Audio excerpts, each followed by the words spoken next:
Hello, welcome to Senior to Senior, where folks from our town interview other Harpswell seniors so we get to know each other better and celebrate Harpswell's eclectic older population.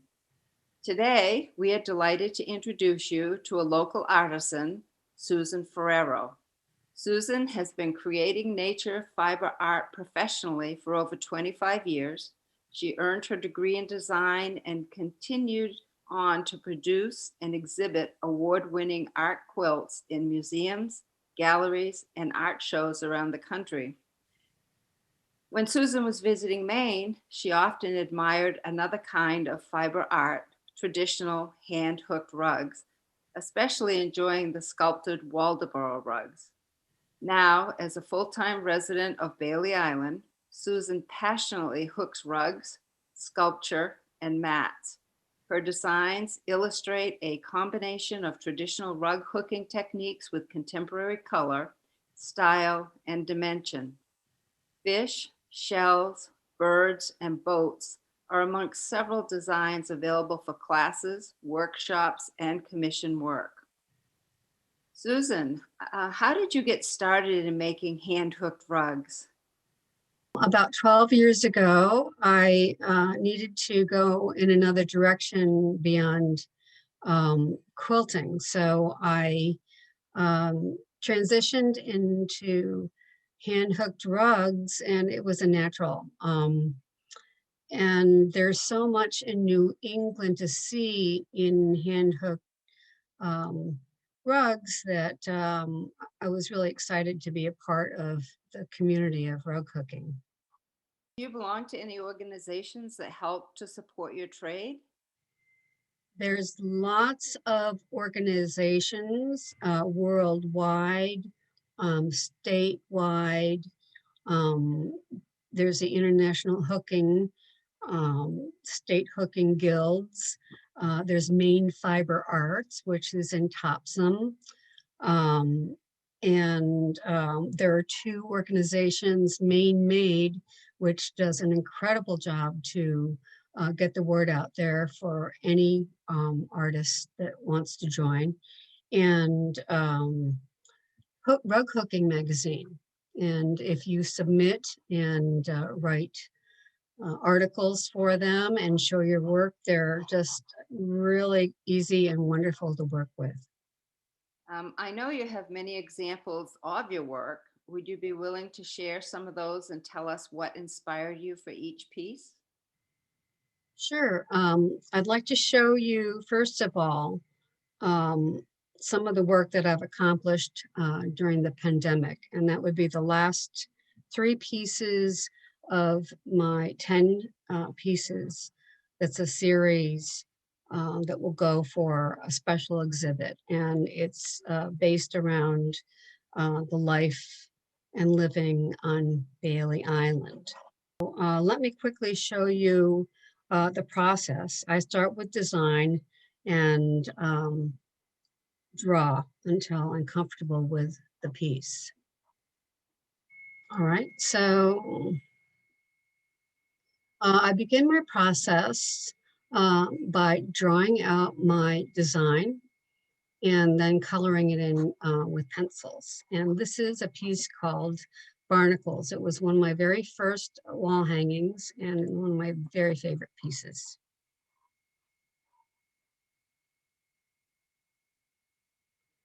After I have my colors down, I decide what colors I'm going to dye all of my yarns with. So I go through a huge dyeing process, which is really a whole lot of fun.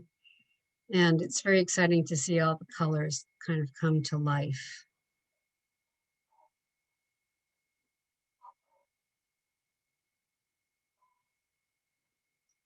This is my little hooking station in the living room, full of yarn all over the place. I look out over the ocean and I hook all day in my seat. And this is my comfort zone.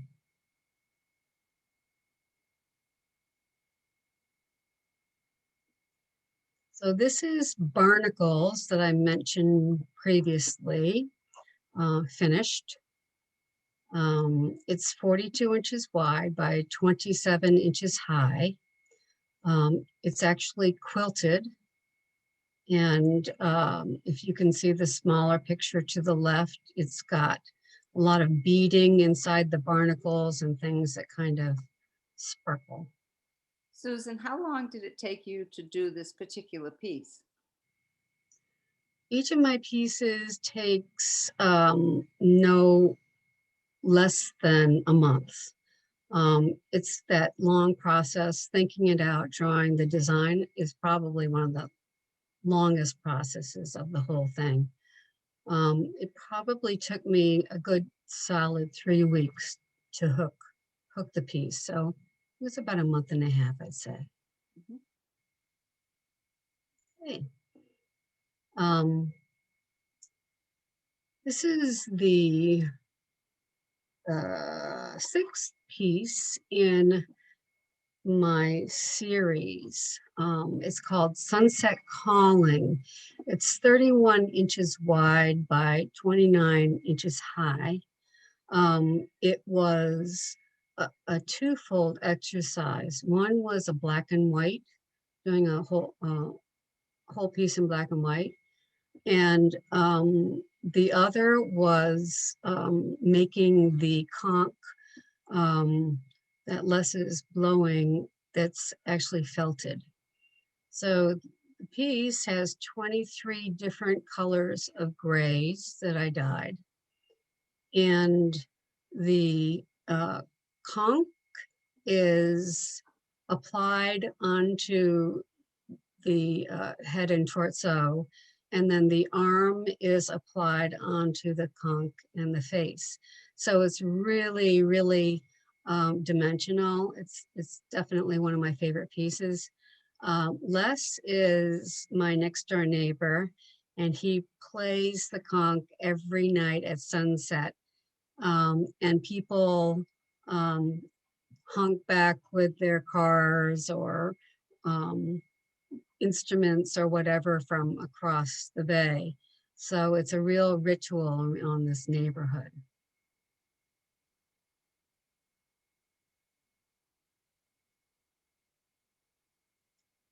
Um, this is the piece. It's called Way of Life.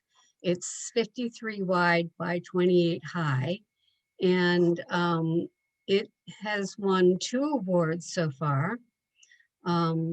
It doesn't show the whole piece. I couldn't get the whole piece on the screen, but it's close enough. This picture is from a painting that I saw at Al and Priscilla's house on Bailey Island in their living room. And I was so astounded by the beauty of it that I started asking Al, where's it from? And he said, well, that's me with the red hat standing. And then he said, well, yeah, that's Elroy and, the other guys from around here. And he said, this was a picture that was painted in late 1950s by a gentleman named Walter Brightwell. And he was on another boat taking pictures of these guys as they were pulling in sardines. So it just has been, it was really fun to make. It took three months to make. All of the netting is I hand knotted it and made it into sections and applied it, sewed it on. All the little sardines on the bottom are all hand felted. So it was just quite the project, and it's gotten a lot of attention. Beautiful piece. Thank you.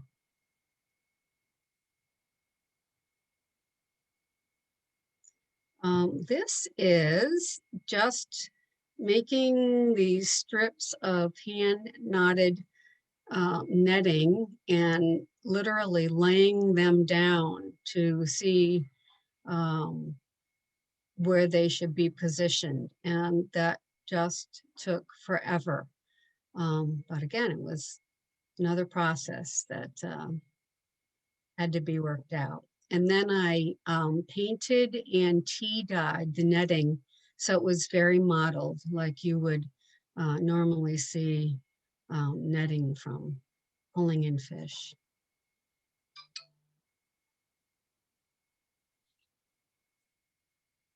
There's my little fish, felted fish. That's a real close up. And that's what the netting looks like after it's been painted and dyed.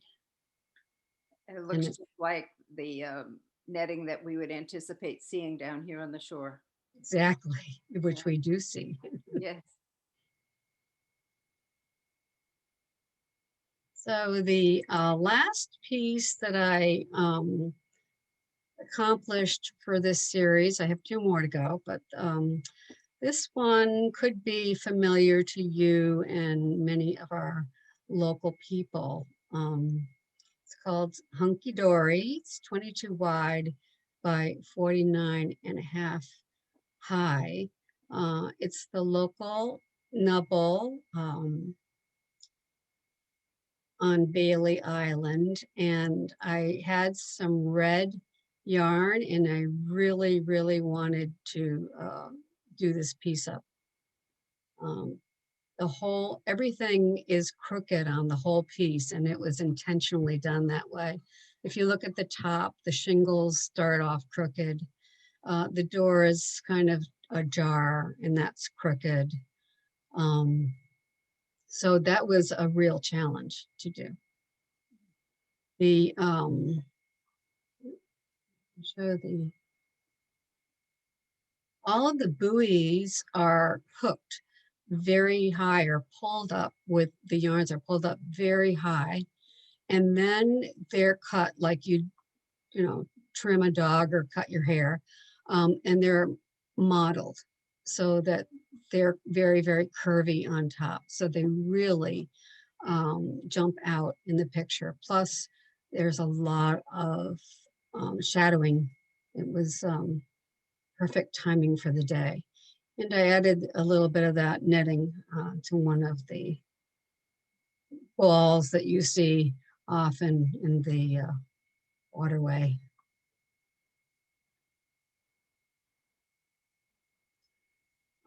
These are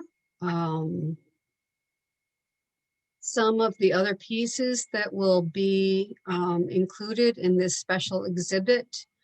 In the middle, you'll see our stamp that we had officially had. I made into a hooked rug. It sparkles, it stands out. I hooked netting to make the water splash stand out. And it's a really fun piece. On the left is Lisa Moore.